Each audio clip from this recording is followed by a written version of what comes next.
El orgullo, parte 5, capítulo 16. Los padres y el orgullo, ser el modelo y legado para nuestros hijos. Hace algunos años, la prensa internacional se hacía eco del fallecimiento de un acaudalado joven portugués. Además de lo precoz de su partida, solamente tenía 42 años, lo que más llamó la atención de los periodistas fue la historia que este hombre escondía detrás. Una suculenta fortuna figuraba a nombre de Luis Carlos de Noronha Cabral da Câmara, un enigmático individuo que nunca se casó ni tuvo hijos. Solo y sin herederos, el excéntrico millonario había escogido una fórmula verdaderamente disparatada para determinar quiénes serían los beneficiarios de su patrimonio. Ni corto ni perezoso. Agarró una guía telefónica y de entre el total de los inscritos seleccionó a 70 ciudadanos anónimos como legítimos herederos. La sorpresa para todos y cada uno de los premiados el día en que los citaron para el reparto fue mayúscula. Pero la variedad de bienes legados no resultó menos insólita. Lujosos apartamentos, coches, dinero y hasta pistolas de colección. Los que somos padres no necesitamos recurrir a la guía telefónica, si es que todavía existen, para escoger a nuestros herederos. La cuestión no es tanto a quienes legaremos, sino cuál será el legado que dejaremos a nuestros hijos. No estoy pensando en bienes materiales. Estos vienen y van, se deprecian y devalúan, y por mucho que nos afanemos nunca podrán trasladarse más allá de la esfera de lo efímero y lo temporal. Seamos ricos o pobres, tengamos más o menos posibilidades económicas, los padres ejercemos una influencia tanto poderosa como duradera en la vida de aquellos sobre los que el Señor nos ha puesto. Salomón era muy consciente de que no es necesario ni sabio confiar y esperar el testamento para comenzar a influir en la vida de nuestros hijos. Proverbios 22:6. En ese sentido, cada día repartimos nuestra herencia haciéndolos receptores y consignatarios de nuestras decisiones, reacciones, instrucciones, así como de nuestras palabras. Como aprendices natos que son, ellos observan y se empapan de lo que somos, de lo que hacemos y de cómo lo hacemos. Al punto que cada interacción que tenemos con ellos impacta, moldea y configura su carácter. ¡Qué gran responsabilidad! En 2 de Timoteo 3, Pablo advierte a su discípulo Timoteo acerca del tipo de hombres que abundarán en esta era en la que nos ha tocado vivir, particularmente refiriéndose a aquellos que ocupan una posición de liderazgo e influencia. Entre otras muchas lindezas, los describe como calumniadores, desenfrenados, salvajes, aborrecedores de lo bueno, 2 de Timoteo 3:3, y más. Pero en toda esta lista, más y más degradante, también coloca a los que manifiestan actitudes aparentemente menos escandalosas y que se encuentran estrechamente ligadas a lo que conocemos como orgullo. El apóstol comienza por lo que son amadores de sí mismos y asimismo incluye a los jactanciosos, soberbios y a los envanecidos, 2 Timoteo 3:2-4. Y es que finalmente los que tienen tan alto concepto de sí mismos terminan también por tener una mente depravada, reprobados en lo que respecta a la fe, 2 Timoteo 3:8. Definitivamente que no quisiéramos que esta clase de personas ejercieran influencia alguna en la vida de nuestros hijos, mucho menos que seamos nosotros los que actuaran de un modo tan orgulloso. Pero tristemente, se trata de un comportamiento habitual en muchos hogares, ya sea por alardear nuestros logros buscando la adulación y las lisonjas de nuestra familia, o porque somos incapaces de reconocer nuestros errores y limitaciones. Los padres podemos estar actuando de manera orgullosa y, por ende, enviando un mensaje a nuestros hijos que dista mucho de ser el adecuado como súbditos del rey de reyes. El orgullo ante el éxito. La Biblia nos enseña que hemos de esforzarnos en aquello que emprendemos, como esa hormiga que trabaja, aun cuando nadie la vigila ni la obliga a ello. Proverbios 6:6-8. En un mundo orientado al entretenimiento y donde muchos viven entregados a la ley del mínimo esfuerzo, como padres debemos ser un ejemplo de dedicación y empeño en todo lo que el Señor ponga en nuestro camino. Pero lejos de jactarnos en aquello que logramos, cuando conocemos a aquel que nos da la vida, queremos vivirla según su voluntad. Jeremías 9:23-24.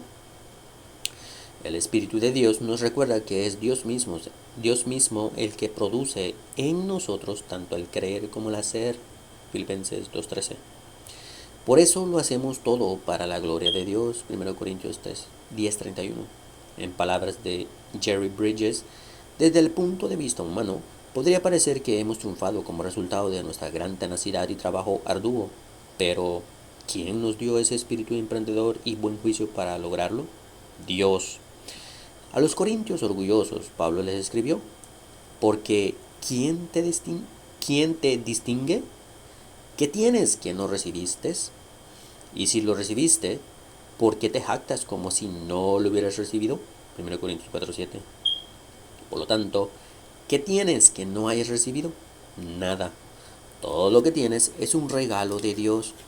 Nuestro intelecto, nuestras habilidades y nuestros talentos naturales, la salud y las oportunidades para triunfar vienen del Señor.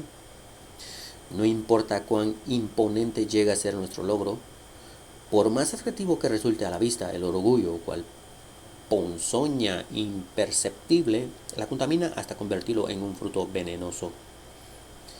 Aquello que podría haber despertado el respeto o la admiración de nuestros seres queridos, eso en lo que hemos invertido tiempo, esfuerzo y dedicación, todo lo que en definitiva el Señor nos permite alcanzar, queda oscurecido y mancillado en el momento en el que nos hinchamos ocupando el lugar que no nos corresponde. Nuestra altanería, en lugar de elevarnos, nos hace descender al terreno de lo mediocre, ahí donde la insolencia y la vanidad campan a sus anchas. Sin embargo, bien sea en lo extraordinario o en lo recurrente, hemos de recordar cuál es nuestra verdadera posición, sabiendo que aún el aire que respiramos es resultado de la gracia de Dios. En lo mismo que el Señor Jesucristo instruyó a sus discípulos, debemos enseñar a nuestros hijos. Eso sí, una vez que sea una realidad para nosotros primero, así también vosotros, cuando hayáis hecho todo lo que se os ha ordenado, decid: siervos inútiles hemos hecho solo lo que debíamos haber hecho. Lucas 17:10. Cada conquista y cada objetivo cumplido nos proporcionan una doble oportunidad de trasladar un ejemplo piadoso a nuestros hijos. Por un lado, siendo responsables ante lo que el Señor nos ha encomendado y al mismo tiempo dándole la gloria a aquel que nos ha permitido llevarlo a cabo. Seamos intencionales en combatir el orgullo ante nuestros éxitos. El orgullo ante el fracaso. Pocos escritores bíblicos han expuesto el peligro del orgullo con la claridad con la que Salomón lo hace en el libro de Proverbios. Además de insistir en la importancia de mantener una actitud humilde delante de Dios y el prójimo, repetidamente nos advierte del peligro de dejarnos seducir por el orgullo. Resulta significativo que tanto su padre como su hijo experimentaron una gran paliza como resultado de su altivez. El rey David es, sin duda, uno de los personajes bíblicos más conocidos. A pesar de sus talentos y la admiración que despertaba en sus contemporáneos, este hombre mantuvo una conducta humilde durante gran parte de su vida. Sin embargo, ya casi al final de su trayectoria, la magnitud de su dominio lo deslumbró. En 1 Crónicas 21 se nos relata cómo David, incitado por Satanás y desoyendo las advertencias de sus colaboradores más cercanos, quiso censar al pueblo con la idea de cuantificar su grandeza. Algunos años más tarde, su nieto Roboam, heredero de un reino todavía mayor, se creía infinitamente superior a todos sus gobernados.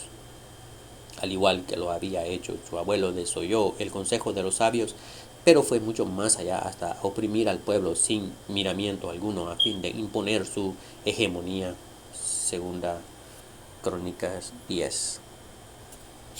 Ambas decisiones fueron motivadas por un orgullo ciego y las consecuencias resultaron fatales, tanto para el pueblo como para las familias de estos hombres. Sin embargo, sus respuestas al fracaso resultaron diametralmente distintas. Roboam se afirmó en su dictamen y terminó por dividir un reino que nunca más se volvería a unir. David, en cambio, reconoció su maldad y concluyó aquel incidente ofreciendo holocaustos a Dios en la parcela de Ornán. Pero no solamente eso, todavía aquella situación lo movió a poner en marcha lo necesario para la construcción del templo, obra que finalmente encargaría a su hijo Salomón. Y a hacer esta confesión: Él ha entregado en mi mano a los habitantes de la tierra y la tierra está sojuzgada delante del Señor y delante de su pueblo. Primera Crónicas 22:18. ¡Qué actitud tan sumisa! Salomón fue testigo del fracaso de su padre, pero también de su sincera humillación. Una humillación que lo impulsó a invertir sus mejores recursos en la mayor construcción que el pueblo de Israel jamás ha conocido, haciendo a su hijo parte integral de ese proceso. Ante nuestros fracasos, busquemos combatir el orgullo.